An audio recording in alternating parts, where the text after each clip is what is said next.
Bueno, continuando por donde quedamos anteriormente, al menos un judío disfrutaba de la confianza de Andrei Bogolyovsky en Vladimir.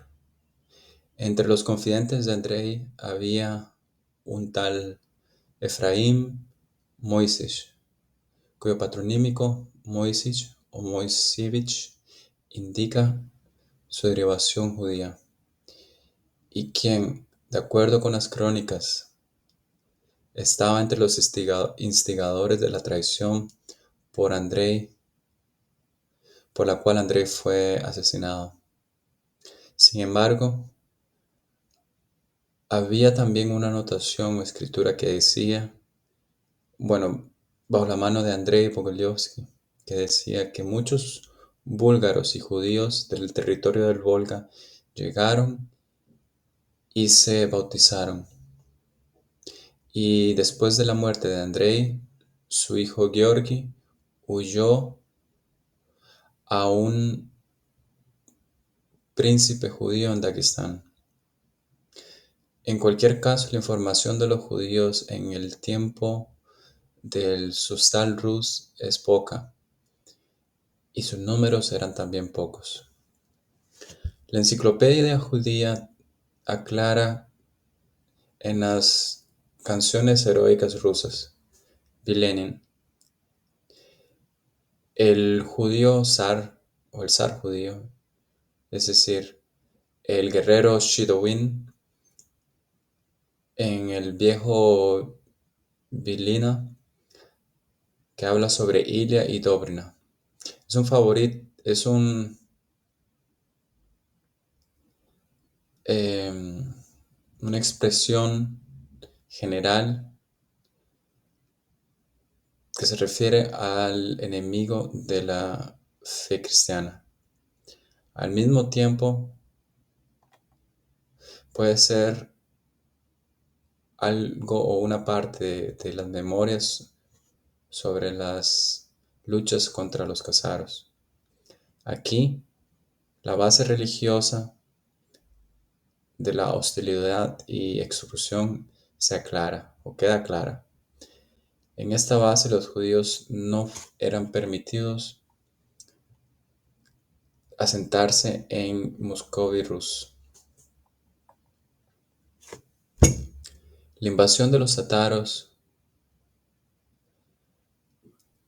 al, consiguió el final del comercio en el Kiev de Rus, y muchos judíos aparentemente se fueron a Polonia. Así también la colonización judía en Bolonia y Galicia continuó, donde ellos escasamente habían sufrido por la invasión tátara. La enciclopedia explica: durante la explicación de los tártaros en 1239, que destruyó Kiev, los judíos también sufrieron, pero en la segunda parte del siglo XIII, ellos fueron invitados por los grandes príncipes para presentarse en Kiev, que se encontró bajo el poder de los tártaros. En base a derechos especiales que se le fueron otorgados a judíos que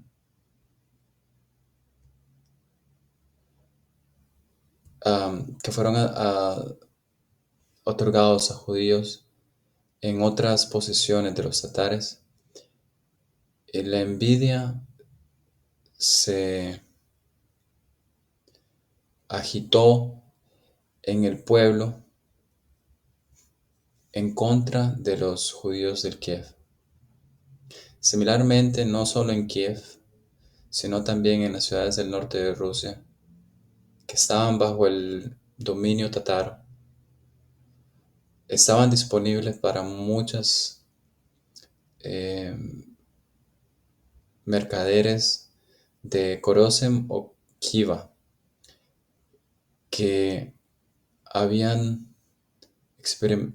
habían tenido mucha experiencia en el comercio y en los trucos de la obtención de beneficios o profits.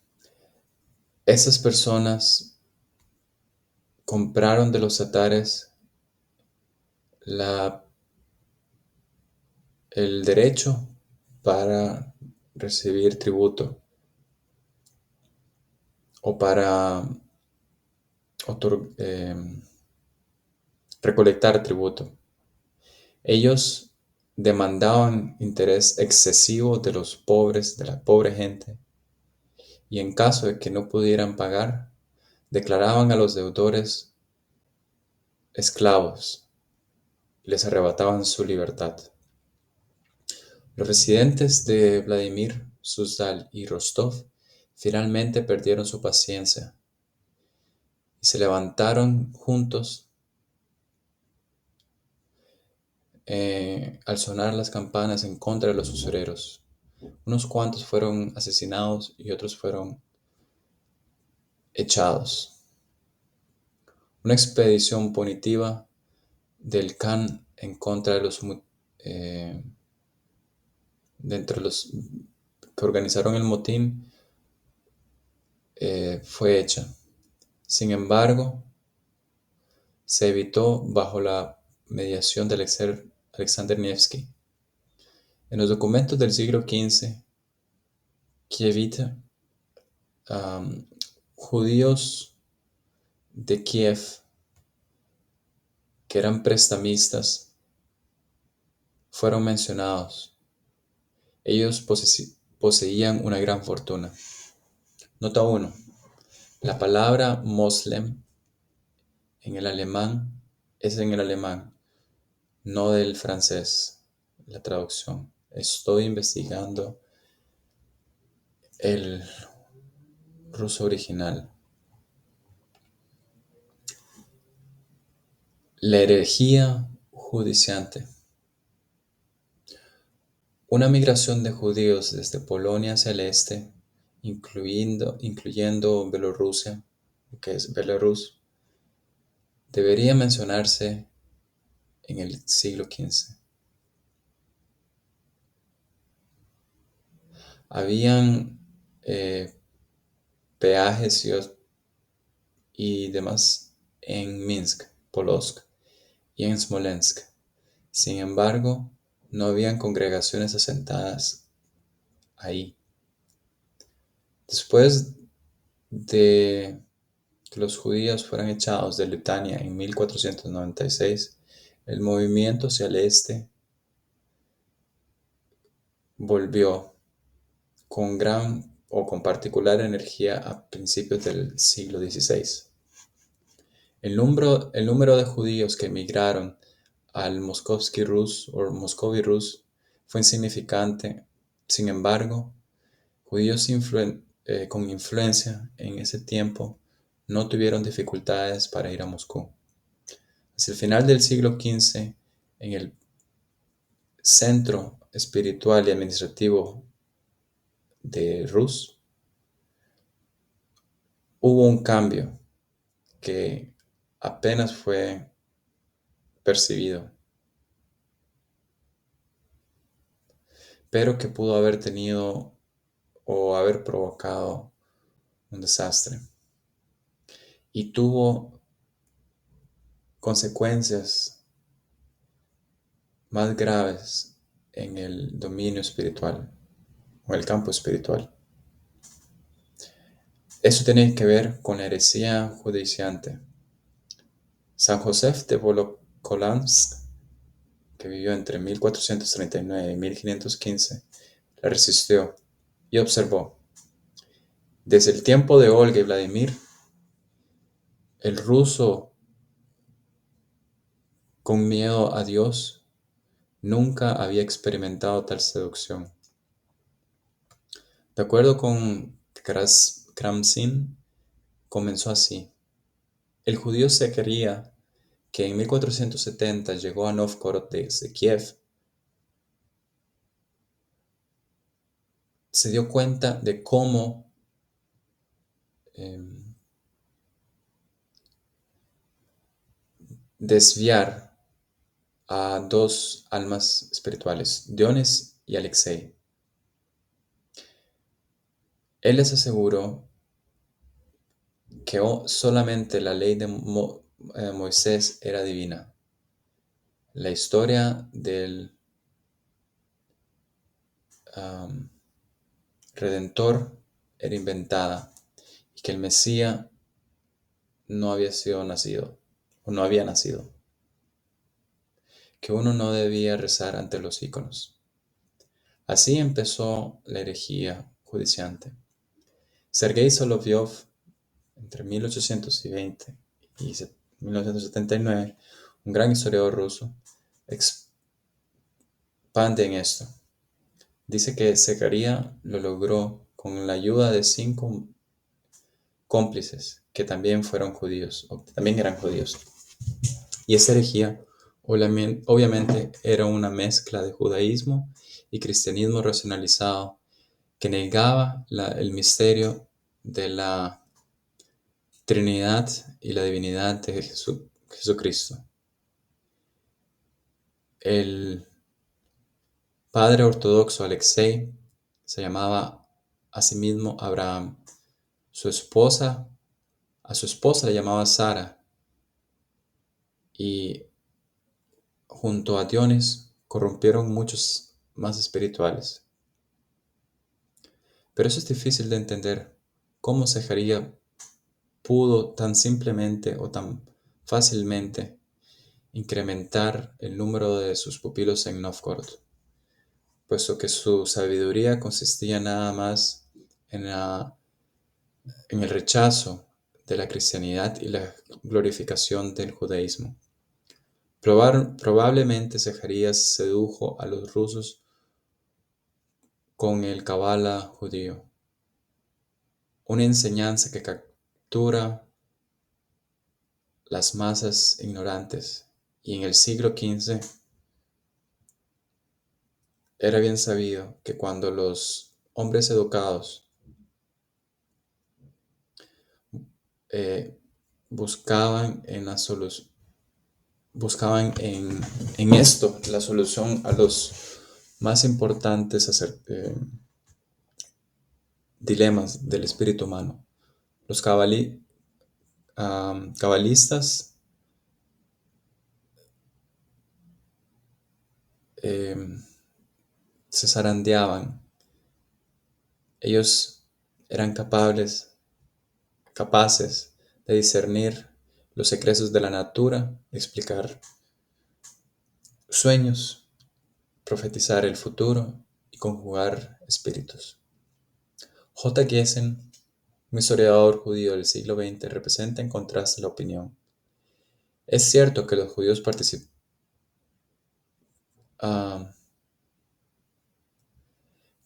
participaron en la introducción de la herejía,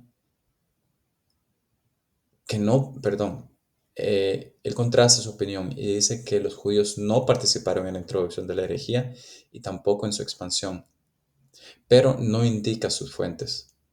La enciclopedia Brockhaus y Efron, entre 1890 y 1906, que es el equivalente ruso a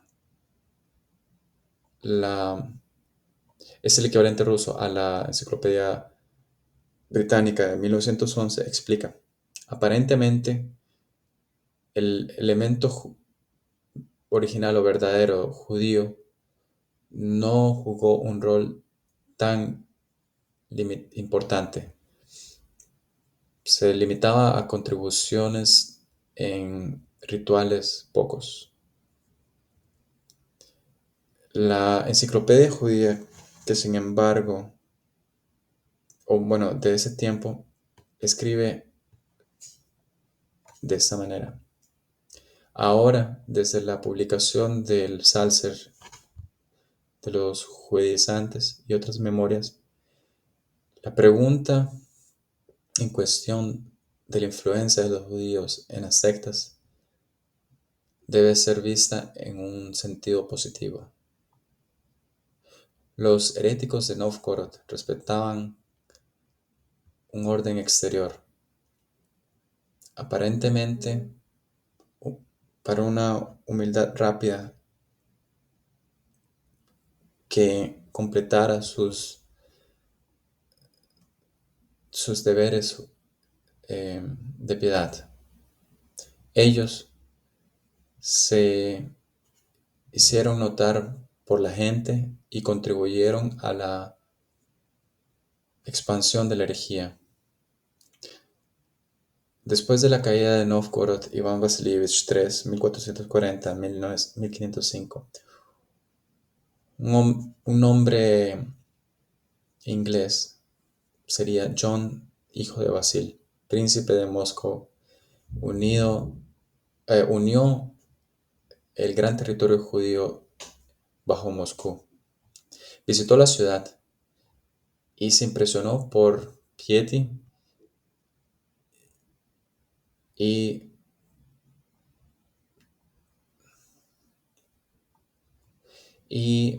tomó bajo su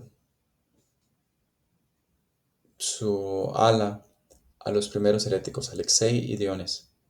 Se los llevó a Moscú y en 1480 los promovió a obispos o altos obispos de la Asunción de María y el Arcángel, a la catedral del Arcángel en el Kremlin. Con ellos se acabó lo poco que había en Novgorod. Alexei encontró un favor especial con el rey y tenía acceso libre hacia él. Y con sus enseñanzas secretas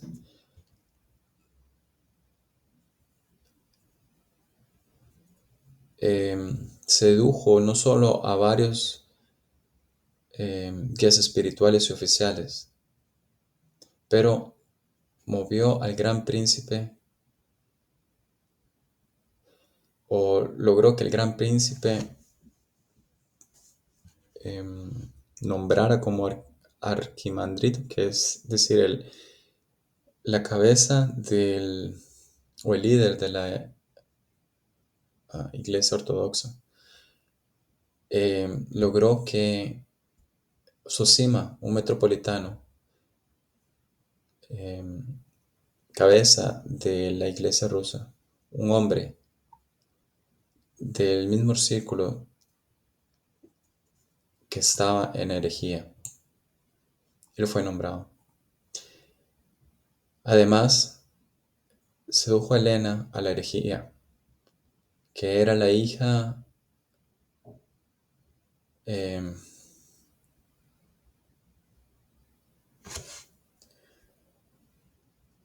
la hija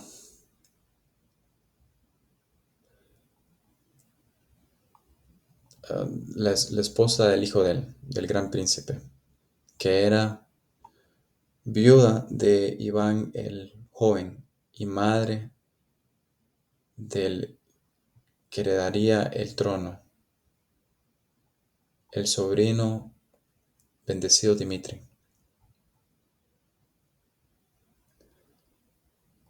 El rápido éxito de ese movimiento y la facilidad con que se expandía era increíble. Eso se debía obviamente, o se puede explicar, por los mutuos intereses. Cuando el Palser del judaísmo y otros trabajos que podían misguiar o desviar al ruso inexperimentado y algunas veces al anticristiano ambiguo, se trasladaron o se tradujeron desde el hebreo al ruso.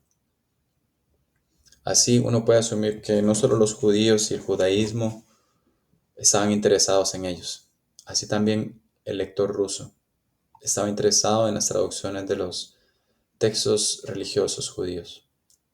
Y eso explica el éxito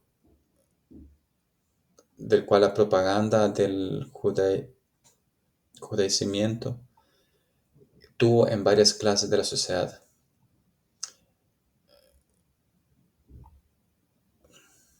Esto se puede ver en el siglo XI en Kiev. El, el arzobispo de Novgorod, Gennady, descubrió la herejía en 1487. Mandó pruebas irrefutables a Moscú. Buscó la herejía y la desenmascaró.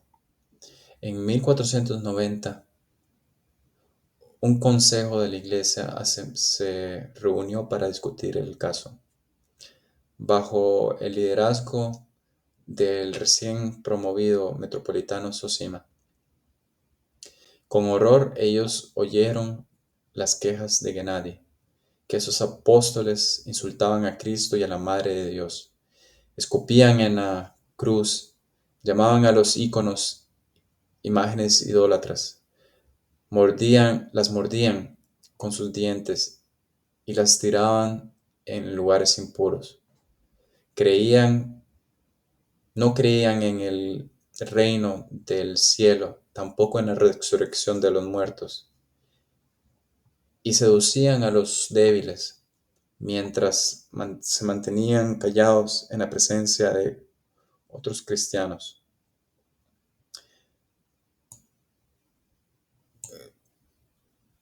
El consejo fue aparente, que los judaizantes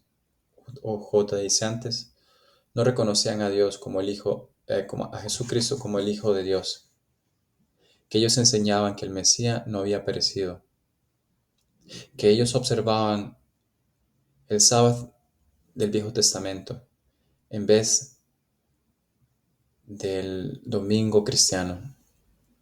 Fue sugerido al consejo a ejecutar a los heréticos, pero, de acuerdo con la voluntad de Iván el III, se fueron sentenciados a prisión y la herejía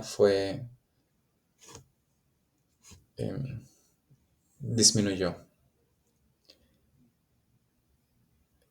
De acuerdo mm,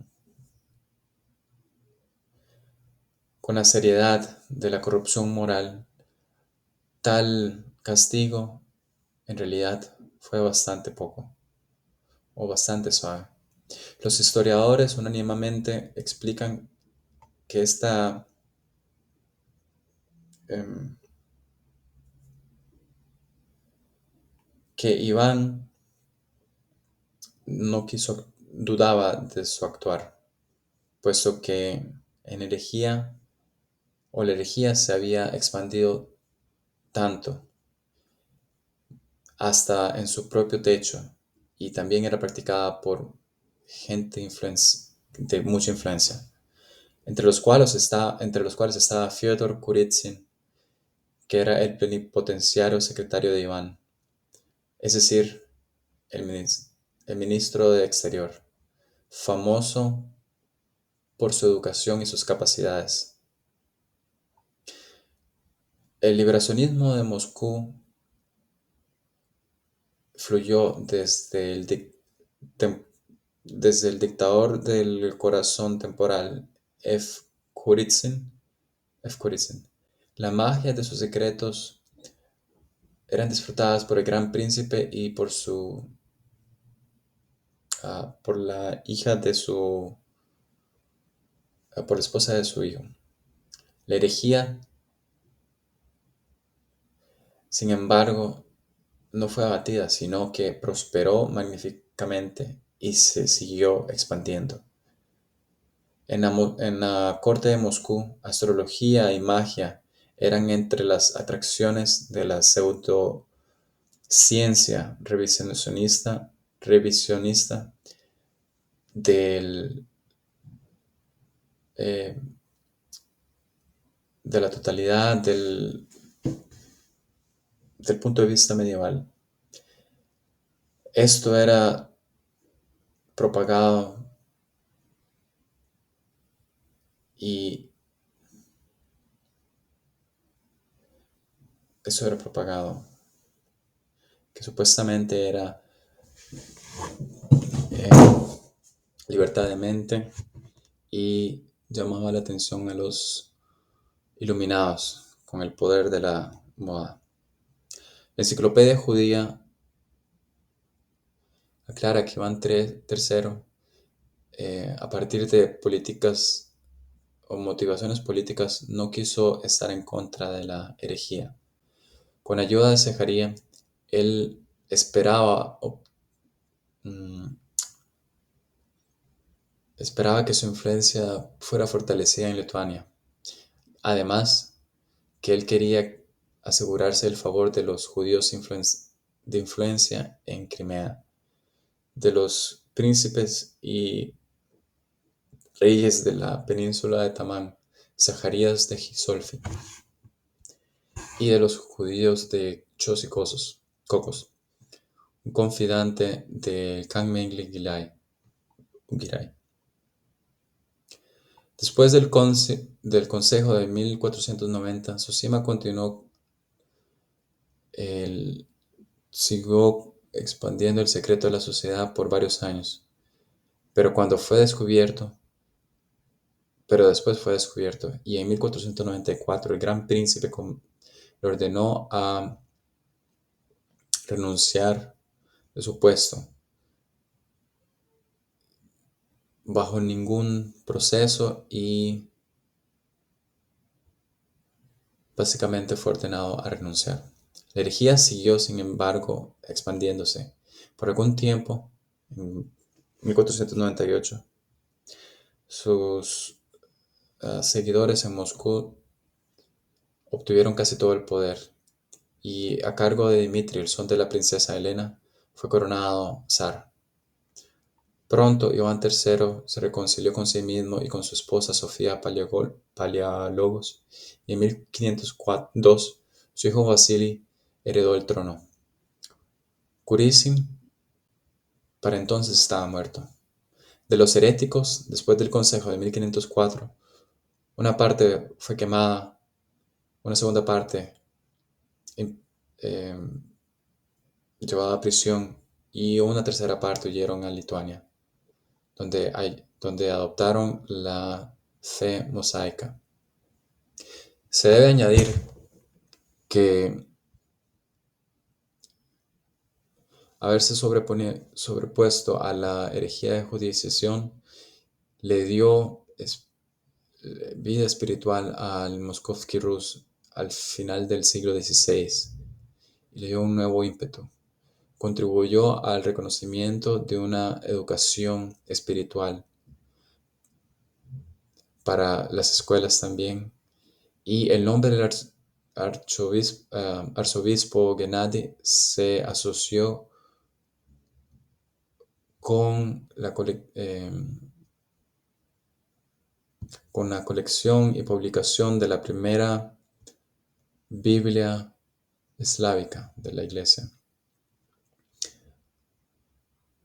que hasta entonces no había sido consolidada en un texto en el eh,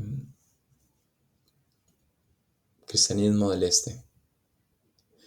La im- impresa o prensa de impresión fue inventada y después de 80 años esta Biblia de Gennady fue impresa en Ostrov en 1580-82 como la primera Biblia de la Iglesia eslávica.